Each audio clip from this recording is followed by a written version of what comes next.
Hey YouTubes, how is everybody today? Another glorious day in the county of Kent in the UK in August. Now this is proper August, it's a warm day and I'm on the trusty rusty Mark II, the spare bike, the second bike, and I'm actually on my way to deliver it to Gibbo at his house in Thanet, which is about an hour from my place. So I've already been going for a little while. The only thing I do need to do before I left home is I adjusted the air screw, and I should have brought my adjusting tool with me because it's still not quite right. If anything, I've actually made it a little bit worse.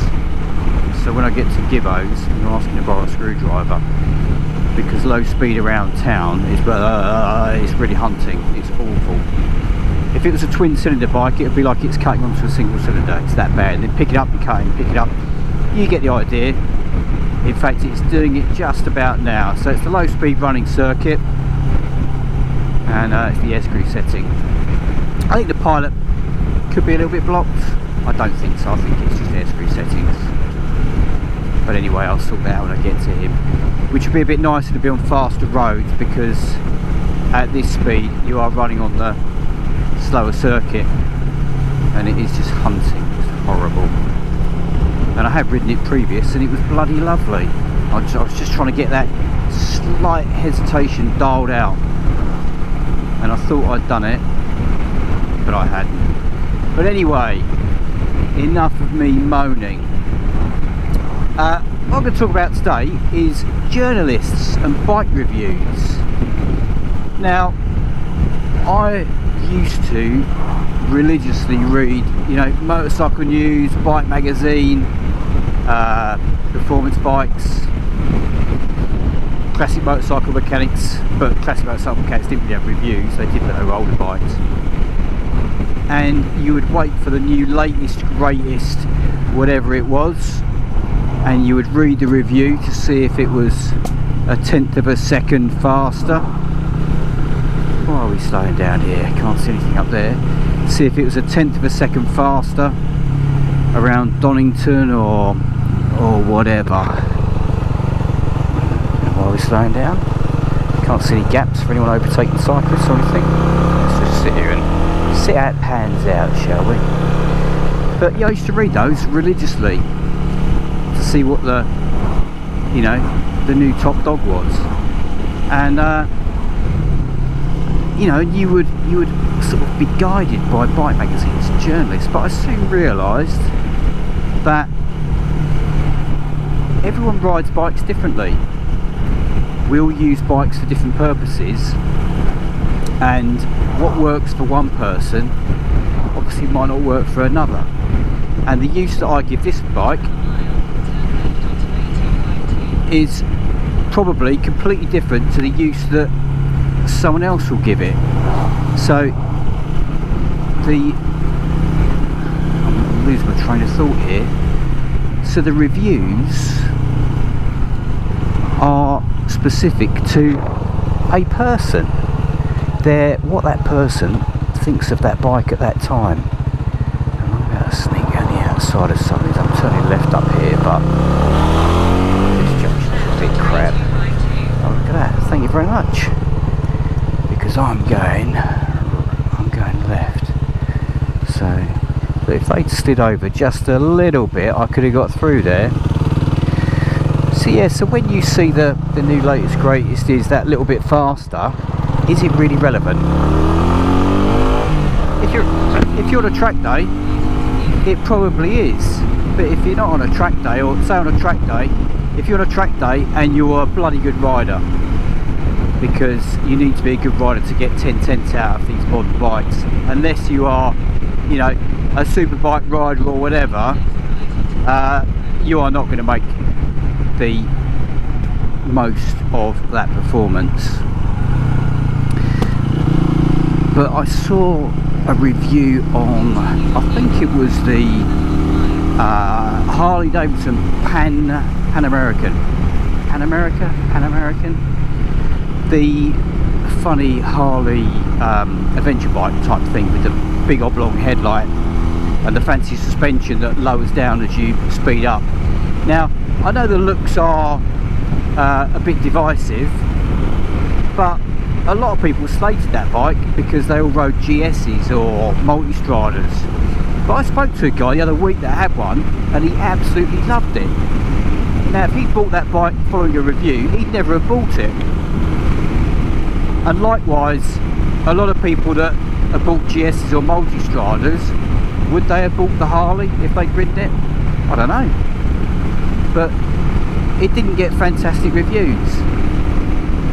Similarly to if someone that's into sports bike rides something like this, it is going to get absolutely panned. You know, if sports bikes are your thing, anything but a sports bike, you're going to go, actually that's a bit shite. Unless it's something like one of the big sports adventure bikes like the S1000R, S1000XR, or the Multistrada, or something with proper horsepower, you know, 160 horsepower plus, then you might actually think that's a bit of a hoot, because when you open the throttle, they do go. And I've done a lot of miles on Multistradas and an awful lot of miles on S1000XRs. I've probably done, I don't know, I've probably done best part of 100,000 miles on S1000XRs over the years. So I do know, I'd like to think I know them pretty well. But when I ride sports bikes, they just don't fit me. I don't find them comfortable. Now on a track day, yeah, great. I mean, my old, 916, 748, stuff like that. On a track day, they were bloody superb. I used to love them because it wasn't just the performance. And they're not a fast bike. If anyone thinks a 916 is a fast bike, then they're delusional. They're not fast, I'm afraid. You know, you've got to look at them for what they were. But on a track, fuck me, they're a laugh. What a laugh. Because you've got that soundtrack in your ear, you've got that performance, the chassis, you've got the tacho sweeping around, you think you're Carl Fogarty, and everything falls into place. Now, an inline 4 modern sports bike will run rings around it. Probably a S1000XR or a Multistrada would probably give it a good run for its money, because they're both 50 horsepower more probably. But it makes you smile, and that's what this does to me, this bike. Although it sounds a bit weird, because obviously this bike is going, it's on its way to meet its new owner. But it wouldn't get a look in normally. You go back to the 80s and people did like these. They didn't sell in the numbers that the Super Dream sold in, because the Super Dream looked a bit like a mini CB750 or CB900F, and that's what people bought them on. They bought them on the styling, because you had the big tank, you had the flip up tailpiece, although the tailpiece on this is similar to that, and that's what people like. They like to pretend that they had a 750 or 900, whereas they didn't. They had a 250. So these didn't sell in as many numbers as the Super Dream, but otherwise known as the Wet Dream. I think the 400 was better, but the 250, oh dear oh dear. Yeah. So it's reviews, bike reviews.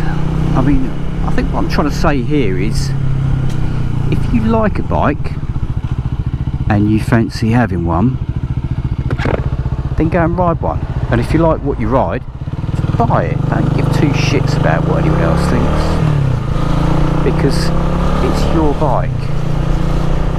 I think we need to go down towards Brindley Corner here, which is going to be a little bit further on. Yeah, don't give two shits about what anyone else thinks. I mean, when I was chatting to a couple of mates, in fact one of them's got a GS, one of them's got a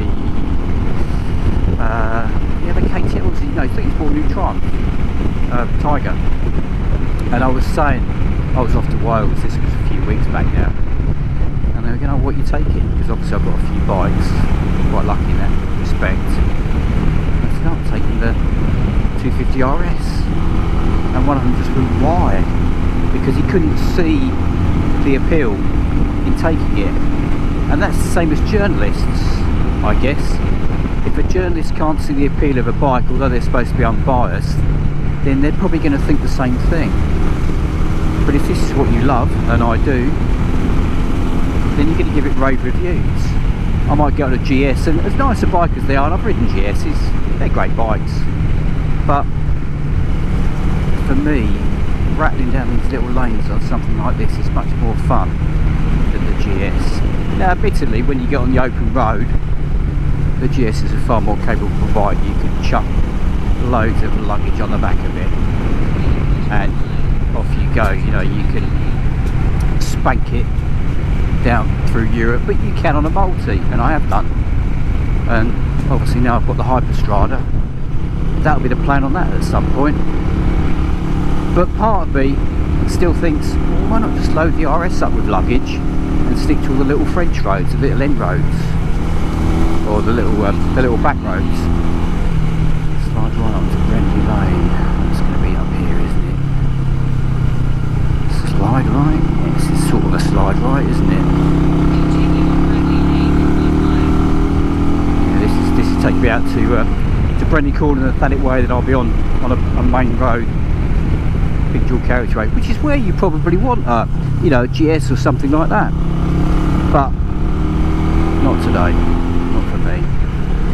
So, I don't know what the reason of this rant was really. I suppose it is, don't believe what journalists say, to a degree, unless you are chasing that 1/10 of a second somewhere.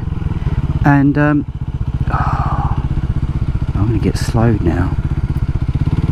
This is a bit frustrating. Come on mate, you can fit through there. Did you hear that then? Do you hear that little bit of hunting? Don't kick up the dust, I'm trying to avoid that. So yeah, unless you're chasing that 1/10 of a second, like the new Ducati, the V4, Panigale V4S and the V4Rs with wings all over them. I mean, you know, as lovely as they are, they're just not my sort of thing. Why's my headset to me to say can't cancel? Thank you. But yeah, if you like it, ride it. That's probably what I'm going to get to the bottom of this. I'm going to publish this because it is just a real proper rant. But yeah, just a rant.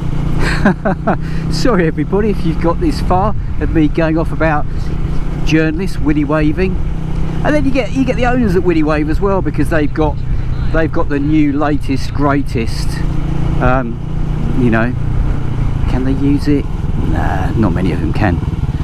I mean, I've ridden, I did a track day on Brands Hatch on my old Ducati Scrambler years ago, and in the first session it was wet, and that thing probably had 50 horsepower, and I rode around everything. Nothing overtook me at Brands in the wet. What a laugh, eh? GSXR 750s, diving up the inside of them, riding around the outside of them, and they're probably thinking, what is going on? But yeah, it is what it is. And I'm losing my train of thought because I'm just waffling and bitching and moaning. I shouldn't really, because I'm riding an RS. Anyway guys, I'm going to be on a dual carriageway soon. So turn left and turn right. Certainly no turn right there. Anyway, I'm going to go now because I'm waffling and I'm talking a bit of crap. Yeah, this comes out by the Brendley Corner roundabout now, which is going to be the main route. So I'm going to sign off here. I might not even post this because it has been a proper rant. But if you're riding, guys, stay safe as normal. If you're not riding, don't watch this video because it's a load of crap. And if you've got this far, well, you know, thanks sort of thing. But yeah, you must have been desperate to watch something. Right, so this thing is off to Gibbo's. I'll be there probably about half hour, 40 minutes. So yeah, if you're riding, stay safe. If you're not riding, find something to watch on YouTube that's a bit more interesting than an old man waffling about journalists and 1/10 of a second and all that sort of crap. Right, guys, I'll catch you soon. Take care. If I even post this. I missed a gap then to get out. Bugger. I was too busy trying to turn the camera off. Right, take care soon. Take care all. See you soon. Ta-da.